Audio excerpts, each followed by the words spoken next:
Hello good morning everyone, welcome to Saurabh sir classes. मैं हूं चीनू ठाकुर और मैं डिस्कस कर रही हूं आपके साथ हिस्ट्री के कुछ इंपॉर्टेंट क्वेश्चन।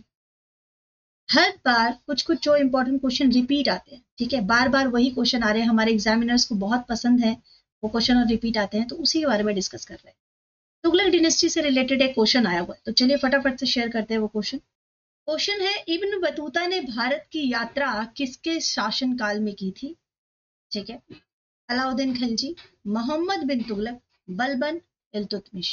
अब ये क्वेश्चन आप जानते हैं कितनी बार आया हुआ है? During whose reign did Ibn Battuta visit India? अब इसका आंसर तो मैं पहले ही आपको बता चुकी हूँ और ये आसान भी है, आप सभी आंसर दे चुके हैं, मोहम्मद बिन तुगलक। लेकिन तुगलक डिनेस्टी से और क्या क्या चीजें हैं जो बार बार रिपीट होती है? ये जो तुगलक डिनेस्टी है ये खिलजी डिनेस्टी के बाद आई। आप तो जानते ही हैं कि भाई 5 टोटल डिनेस्टी हैं दिल्ली सल्तनत की, ठीक है, एक के बाद एक। जब हमने दिल्ली सल्तनत के बारे में लेक्चर डाला था उसमें मैंने आपको पांचों डिनेस्टी के बारे में बताया था, ठीक है। खिलजी डिनेस्टी का खत्म करके तुगलक डिनेस्टी नेक्स्ट आती है और इसमें सबसे पहला जो नाम आएगा वो आएगा गयासुद्दीन तुगलक का। अब आप जानेंगे कि कितने सारे क्वेश्चन इसके आसपास आते हैं। सबसे पहले फाउंडर कौन है? तो याजी तुगलक के गयासुद्दीन तुगलक की बजाय अगर ऑप्शन में गाजी मलिक होगा तो कंफ्यूज मत होइएगा, क्योंकि गाजी मलिक और गयासुद्दीन तुगलक एक ही नाम है, ठीक है। 1320 एडी में बैठते हैं। अब 1325 में इनकी डेथ हो जाती है, यानी 5 साल बाद। और आते कौन है नेक्स्ट? नेक्स्ट आते हैं हमारे एमबीटी, मोहम्मद बिन तुगलक। मोहम्मद बिन तुगलक के साथ बहुत सारी चीजें जुड़ी हुई हैं, उनके प्रयोग जुड़े हैं, पांचों प्रयोग, ठीक है। तो आपको क्रोनोलॉजी जरूर याद होनी चाहिए। मैं क्रोनोलॉजी की डेट यहाँ पर नहीं बता रही हूँ, बट आपको वो भी आनी चाहिए। अब तुगलक के टाइम पीरियड में दिल्ली सल्तनत ने काफी ज्यादा कंसोलिडेट किया है। चाहे आप मोहम्मद बिन तुगलक के बारे में कुछ भी कहें, लेकिन गयासुद्दीन तुगलक ने जब कंट्रोल स्थापित किया था पूरे भारत में, तो उससे पहले कौन आया था? अलाउद्दीन खिलजी, याद है ना, जो दूसरा सिकंदर बनना चाहता था, तो उसने लगभग पूरे भारत को अपने वश में कर ही लिया था। फिर तुगलक को बनी बनाई जगह तो मिल गई, अब उसको मेंटेन रखा गाजी मलिक यानी कि गयासुद्दीन तुगलक ने। नेक्स्ट इंपॉर्टेंट नाम आता है मोहम्मद बिन तुगलक का। तो ये सुल्तान बनता है अपने पिता की मृत्यु, मतलब डेथ के बाद, ओके। और ऑलमोस्ट ये है कि उसके ऊपर ब्लेम ही लगा दिया जाता है कि भाई उसी ने अपने पिता को मारा है। सच है कि नहीं अब नहीं कह सकते, वैसे तो बहुत सारे ऐसे रूलर रहे हैं इस टाइम पीरियड के जिनके ऊपर ये आरोप है, ठीक है। हरियंका डिनेस्टी में भी हम जैसे देखते ही हैं कि भाई बिंबिसार को उनके पुत्र ने मारा, आगे अजातशत्रु को फिर उनके पुत्र ने मारा। तो ये सारे राजाओं के जो पॉलिटिक्स है ना वो बहुत बुरी है दोस्तों, ठीक है ना। तो मोहम्मद बिन तुगलक ने जो पॉलिसीज निकाली अलग अलग, जैसे खुरासान पर अटैक करना, ठीक है, नगरकोट, कारजल, मेवाड़, तेलंगाना, मालाबार, ऐसे बहुत सारे डिप्लोमेटिक उनके रिलेशंस उन्होंने बनाए बहुत सारे एशियन कंट्रीज के साथ, और ज्यादा एस्टेब्लिश करने के लिए कोशिश की उन्होंने अपने एम्पायर, ठीक है। और बहुत सारे ऐसे कदम भी उठाए, जैसे कैपिटल का चेंज करना, दुआ पे टैक्स लगाना, टैक्स बढ़ा देना, ठीक है। लेकिन इसमें कामयाबी उनको नहीं मिल पाई, बहुत जगह उनको नुकसान भी हुआ। इनके नुकसान की भरपाई करने के लिए नेक्स्ट आते हैं फिरोज शाह तुगलक। फिरोज शाह तुगलक मोहम्मद बिन तुगलक के कजन हैं। अच्छा, आपको ये भी याद रखना कि भाई इनके टाइम पीरियड में, मोहम्मद बिन तुगलक के टाइम पीरियड में कौन आते हैं? इब्न बतूता जो हैं वो मोरक्कन के एक एक्सप्लोरर थे, जो कि ट्रेवल करते हैं पूरा अफ्रीका, एशिया और यूरोप 14 सेंचुरी, और भारत पहुंचते हैं 1333 ईस्वी में। 1333 ईस्वी में जब पहुंचते हैं तो यहाँ पे कौन होते हैं? एमबीटी। एमबीटी के अंडर ये उनको इतना इम्प्रेस कर देते हैं कि वो इन्हें काजी बना देते हैं अपने कोर्ट में, यानी जज पद की पोस्ट दे देते हैं, ठीक है। इनकी जर्नी जो भारत में रही वो दिल्ली, गुजरात और मालदीव्स को कवर करती है। इबन बतूता ने जो किताब लिखी, ये सारे अपने एक्सपीरियंस को मेंशन करते हुए, उसे रिहला कहा गया है। आप इस किताब को बिल्कुल अच्छे से याद रखिएगा, क्योंकि बहुत बार क्वेश्चन आए हैं रिहला किसने लिखी है और राइटर कौन है, ठीक है, किसके टाइम पीरियड में लिखी गई। He also found India's diversity, culture and lavish lifestyle। यहाँ के बारे में बहुत कुछ मेंशन करते हैं वो, ठीक है। तो ये इम्पोर्टेंट राइटर है जिसके बारे में आपको जरूर पता होना चाहिए। अब वापिस आते हैं कि और मोहम्मद बिन तुगलक के बाद नेक्स्ट जो इम्पोर्टेंट रूलर आते हैं फिरोज शाह तुगलक, ठीक है। फिरोज शाह तुगलक जो है इनके कजन है, और बहुत देखते हैं कि भाई बहुत वास्ट है एम्पायर, उसे भी संभालना है, सब कुछ मैनेज करना है। तो ये एक कैपेबल मिलिट्री लीडर की तरह करने की कोशिश करते हैं और बहुत सारे सिटीज भी बनाते हैं, ठीक है, मॉन्यूमेंट्स बनाते हैं, बट वास्ट हो चुकी होती है एम्पायर, तो थोड़ा सा मुश्किल हो जाता है इनके लिए। अब ये जो सुल्तान है ये 4 तरह के टैक्स लगाते हैं जिसके बारे में क्वेश्चन आता है, ठीक है, जिसमें नॉन मुस्लिम पे भी टैक्स लगाते हैं। तो ध्यान रखिएगा, ये जरूर याद रखिएगा। इनका एक कैंपेन था उड़ीसा में जाजनगर में 1361 में, जिसमें इन्होंने पूरी जगन्नाथ टेम्पल जो था उसको डिस्ट्रॉय करने की बहुत बड़ी कोशिश की थी, ठीक है।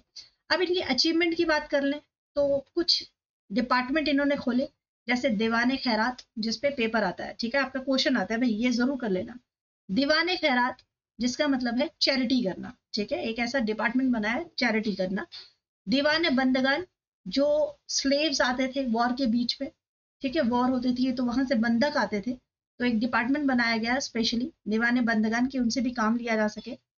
सराय बनाई इन्होंने कि जो भी ट्रैवल करते हैं, बिजनेसमैन, मर्चेंट हैं, बाकी सभी ट्रैवलर्स हैं, उनके लिए फायदा हो उससे, ठीक है। और 4 नए टाउन बनाए इन्होंने, फिरोजाबाद, फतेहाबाद, जौनपुर और हिसार, ठीक है। इसके अलावा कैनल्स भी इन्होंने बहुत सारी बनवाई हैं, जैसे यमुना से हिसार की तरफ, सतलज से घग्गर की तरफ, घग्गर से फिरोजाबाद, मांडवी से सिरमौर हिल्स, जो हंसी इन हरियाणा।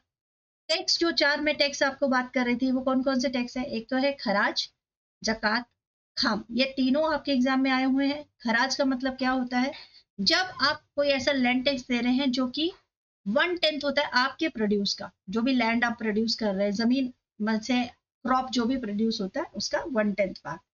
जकात क्या होता है, जकात होता है जैसे जो मुस्लिम्स होते हैं वो अपना 2.5% टैक्स देते हैं प्रॉपर्टी का, ठीक है, जकात। जैसे कुछ अच्छे काम के लिए डोनेट करने के लिए, ऐसा आप कह सकते हैं। खाम क्या होता है, खाम होता है 1/5 ऑफ द बूटी कैप्चर्ड, यानी कि जब लूट मार से जो पैसा बचता है, लूट बचती है, उसका जो 1/5 पार्ट होता है उसे खाम कहते हैं। 4/5 जो है वो सोल्जर्स को दे दिया जाता था और 1/5 जो है राजा अपने साथ लूट का माल ले जाते थे, यानी सोचो कितने बड़े लुटेरे होंगे राजा, ठीक है। इसके अलावा और भी टैक्सेस हैं, जैसे इरिगेशन टैक्स है, गार्डन टैक्स है, ऑक्ट्री टैक्स है, ये सारे टैक्स भी लगाते थे। अब ये आ गए वो एक्सपेरिमेंट्स जिनके लिए क्वेश्चंस आते ही आते हैं, जिन्हें मिस नहीं करना है। जैसे सबसे पहले मोहम्मद बिन तुगलक जो है वो एक्सपेरिमेंट करते हैं और कैपिटल को ही शिफ्ट करना चाहते हैं, ठीक है, बोल्ड एक्सपेरिमेंट है ये। इसमें दिल्ली से वो चल पड़े थे दौलताबाद, दौलताबाद नाम रखा गया था देवघर का, ठीक है। ओनली द अपर क्लास, जो शेख थे, नोबल थे, उलेमा थे, उन्हीं को दौलताबाद जाना चाहिए था, लेकिन इन्होंने क्या किया, सारी पॉपुलेशन को ऑर्डर कर दिया कि भी चलो, और कंफ्यूजन में कुछ पॉपुलेशन गई, कुछ पॉपुलेशन रह गई। अब जितने अमीर थे, जितने बिजनेसमैन थे, जितने हाई क्लास थी, उनको तो ये बिल्कुल बेहतरीन तरीके से ले गए।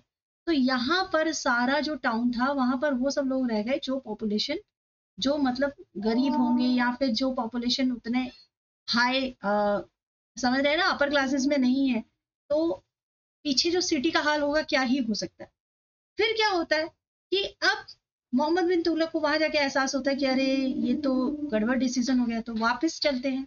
तो इन सब में वापस आने में सोचिए कितना नुकसान, मतलब ये राजा को क्यों कहा गया है मूर्ख समझदार राजा, ठीक है।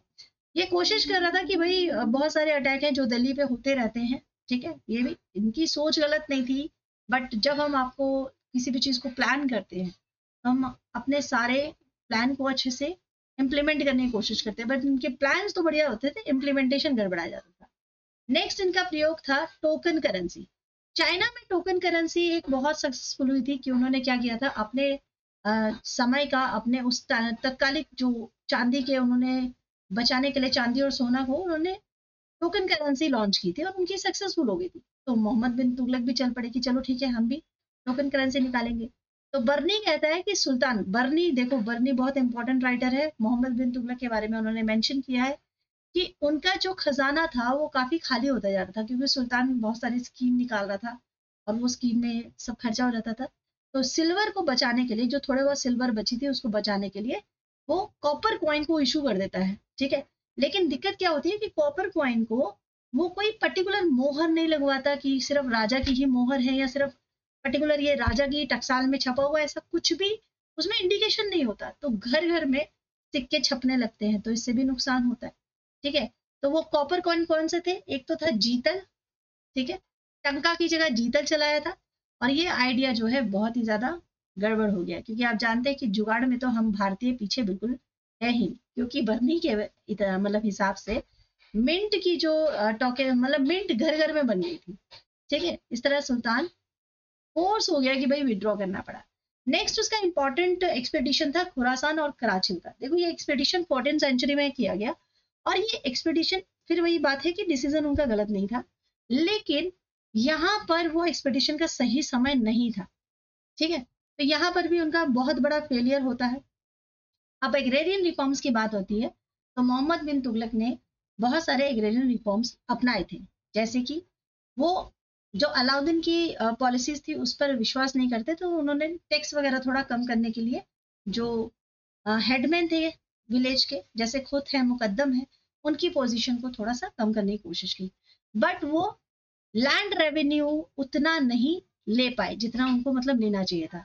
और ये जो मेजर्स हैं जिसमें वो लॉन्ग टर्म इम्पेक्ट करना चाह रहे थे, बट वो फेल हो जाते हैं, क्योंकि दोआब रीजन में वो बहुत ज्यादा उस समय टैक्स लगाते हैं, जहां से एक टाइम पे सबसे ज्यादा खेती होती थी, बट वहां पर उस समय क्या आता है, सूखा पड़ जाता है, ठीक है।